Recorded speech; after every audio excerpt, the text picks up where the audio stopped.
Hello, this is Sebastian Lerich from the CloudScale-Project. Welcome to this new screencast series of ScaleDL, our new language for specifying and for analyzing cloud computing-based systems. I'm now starting with our webpage of CloudScale because I want to show you where you find the information about ScaleDL. So you can just go to Results and select Language here. And there you find an overview of ScaleDL, this language this screencast series is about. Here you also see there are different sub-languages included in ScaleDL, such as the Usage Evolution sub-language, architectural templates, overview, and some reused languages such as the extended PCM you already know from previous screencasts about the extractor and the analyzer, as well as we now also included the Descartes load intensity model, which is an external project that allows you to specify dynamic workloads, so workloads that can change over time. In this first part of the screencast series, I'm going to show you how we allow to specify Descartes load intensity models and how we can link them to the extended PCM as we specified before using our usage evolution language. In this overview diagram you also see the relation between the three. So there you can specify a Descartes load intensity model in separation. We have already specified an extended PCM instance in earlier screencasts, in particular the usage scenarios. And what we also want to do is now to create a new instance of our usage evolution instance that actually links between these time-dependent workload models to the usage scenarios like we are used to. Okay, so let's switch to Eclipse and see how we can specify a Descartes load intensity model. In my Eclipse you already see a result I previously created. So this graph in the lower left here shows a model representation of a Descartes load intensity model.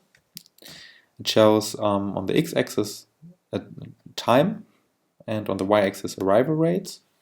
Depending on the usage scenarios, this y-axis could also represent the number of users in a closed workload. For an open workload, of course, arrival rates are quite fitting.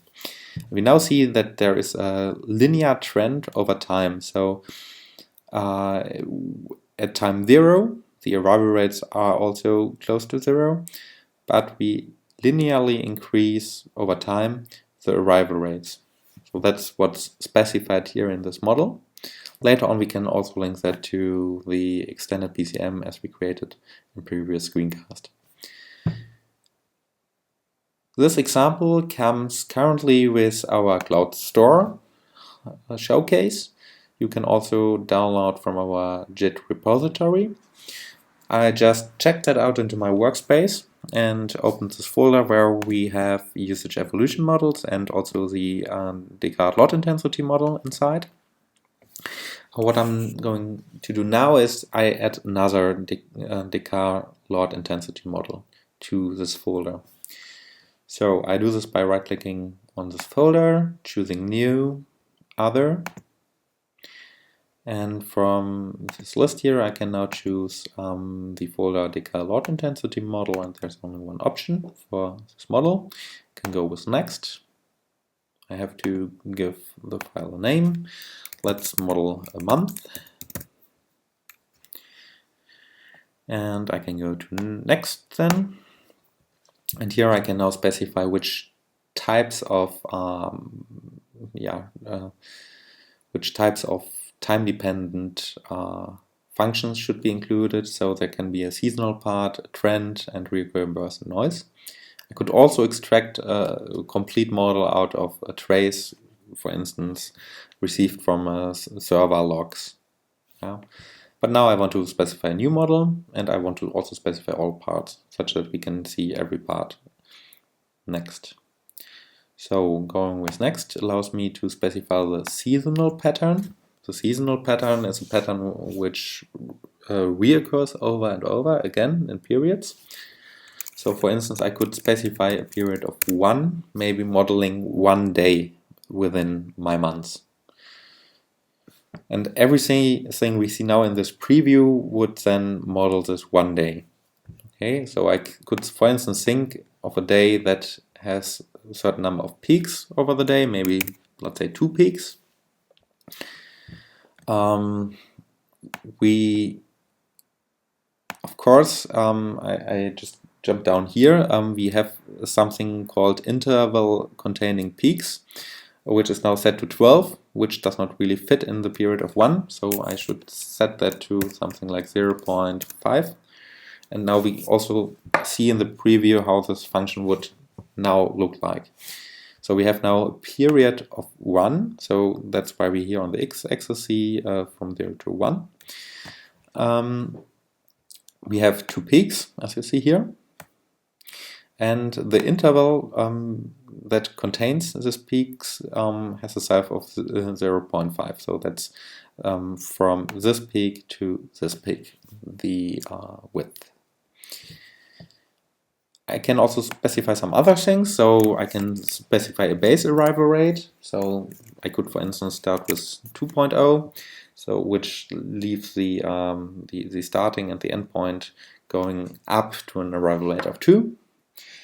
I could specify a base arrival rate between peaks. So currently it's at 0, but if I, let's say, move it to 1, it's a bit increased.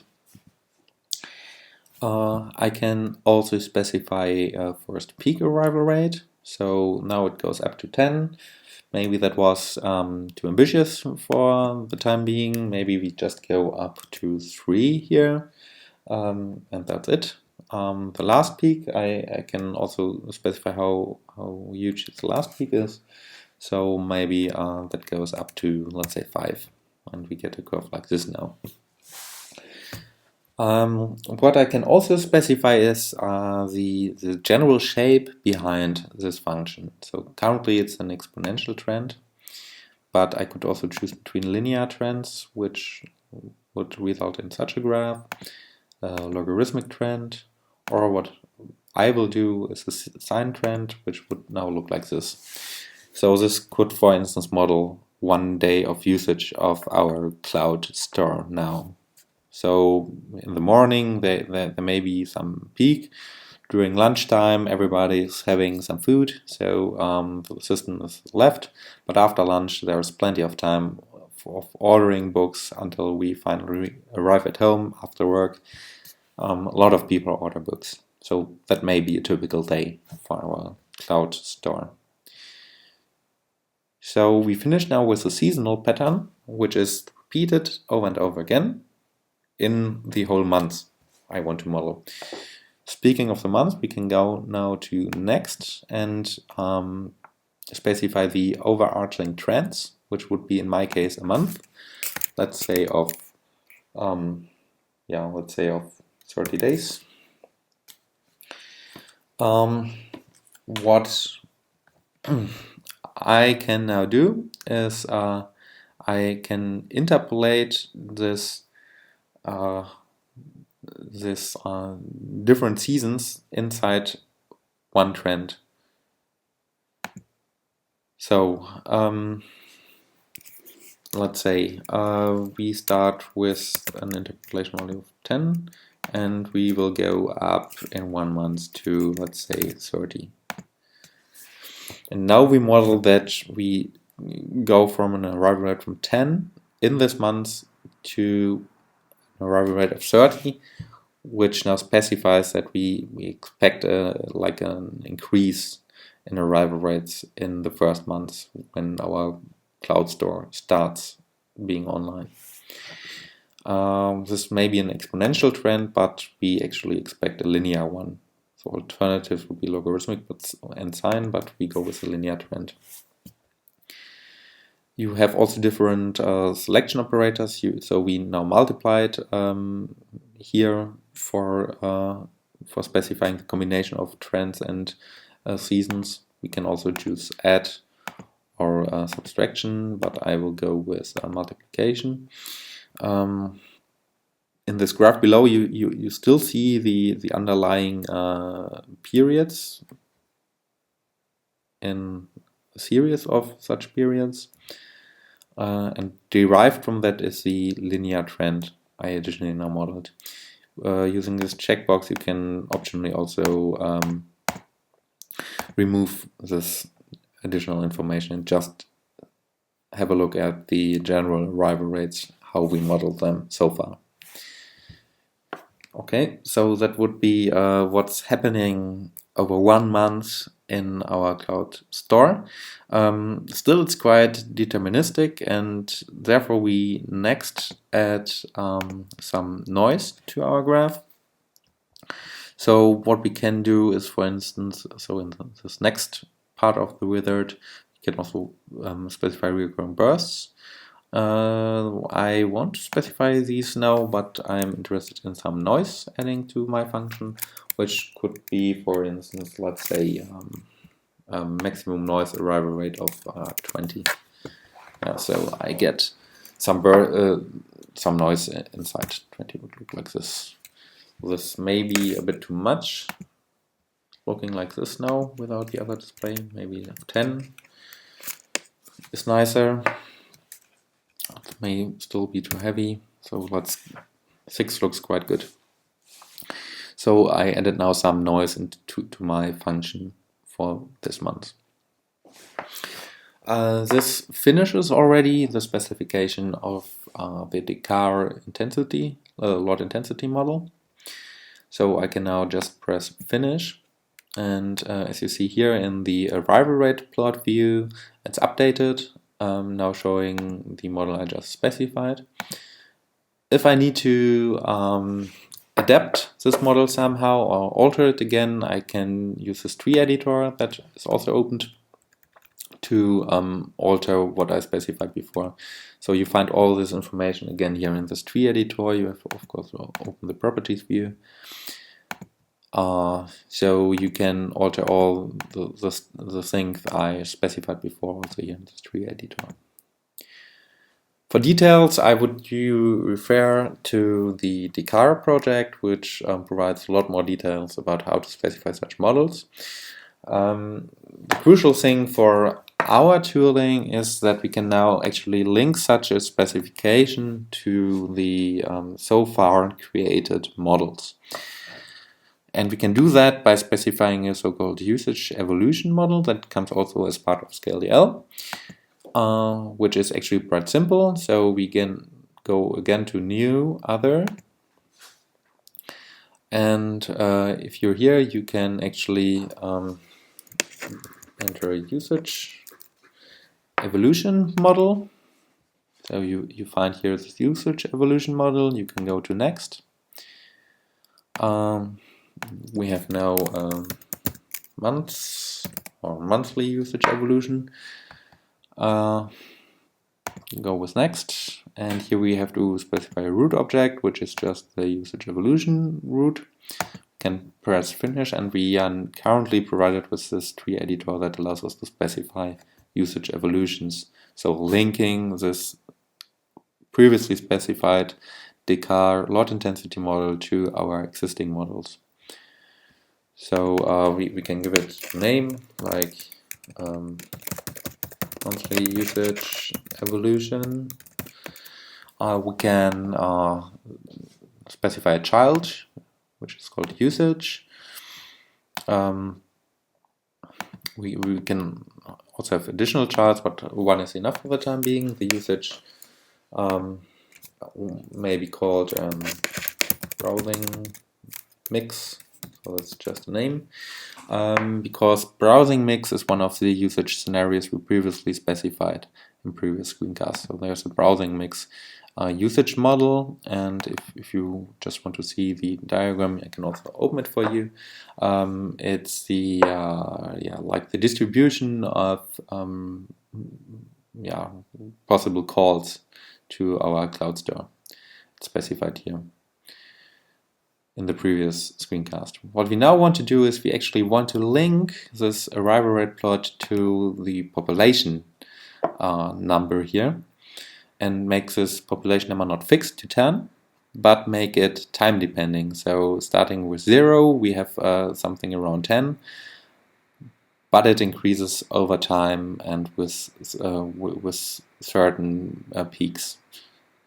Okay, so to link it now, so this model to this number here, we have this model. We can here specify what is our load evolution model, so our Descartes load intensity model, and we can also specify the scenario of the extended PCM for that. So now it's quite easy to add that. We actually just have to move the different files into this editor, for instance like this.